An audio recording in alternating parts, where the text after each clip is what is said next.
I was approached last night with a very interesting proposal, and I was stumped.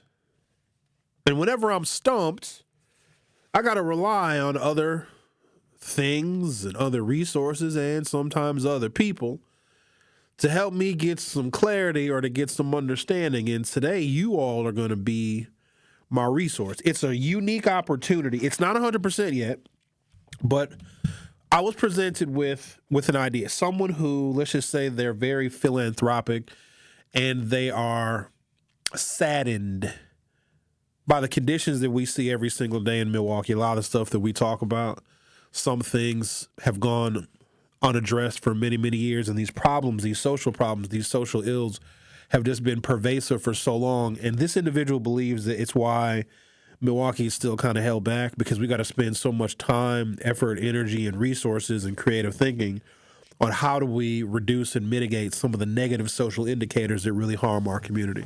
Now, a lot of this stuff can't be undone overnight because it's been built up over many, many years, right? Just preventing African Americans from being able to own homes has taken away equity from 2, if not 3 generations of African Americans. So there you have kind of poverty is kind of built into that system, and then the cycle and culture of dependence, because you don't have a lot of money, and if your job prospects are few and far between, there may be a developed dependency on welfare and public benefits. Now, again, this is not everybody, but there are enough of those examples to where it does have an impact on Milwaukee being able to realize its full potential.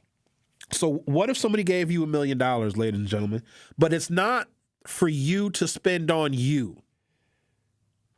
They were going to fund a $1 million proposal where you would put together some ideas to address what you think are some of the worst social problems in the city of Milwaukee. And it would be specific to the African American community.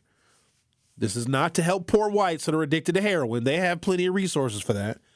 But for the African American community, if somebody gave you $1 million and take that money and focus and concentrate on an issue that you think is the biggest, most pressing issue facing African Americans. Now, here's the thing. $1 million may not go very far, but it could be a start.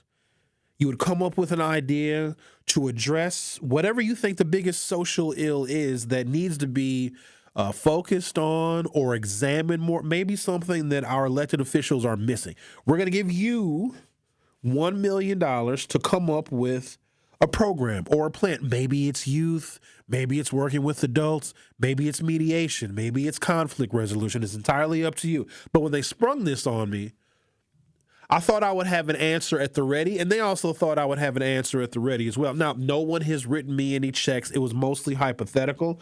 But if something concrete came out of this, there are ways in which that money could be obtained. So here's the catch.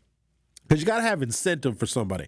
Because most people would say, you know what, I don't want to have anything to do with it. I don't want to have to waste my time and stop my full-time job or dedicate any additional time to whatever this initiative is to spend or invest this $1 million to help black folks. Some folks say it's not even worth it to them to do that. But what if, for your idea that this grant would invest $1 million in an issue, a social issue? It could be a youth issue. It could be an adult issue. It could be anything. Hell, it could be voter registration. But the successful implementation of your $1 million idea. Now, remember, your idea is going to get funded for 1 year for $1 million. I guess you can do whatever you want with the money as long as it produces some kind of measurable positive output, right? But here's your reward. You get $2 million for your pocket.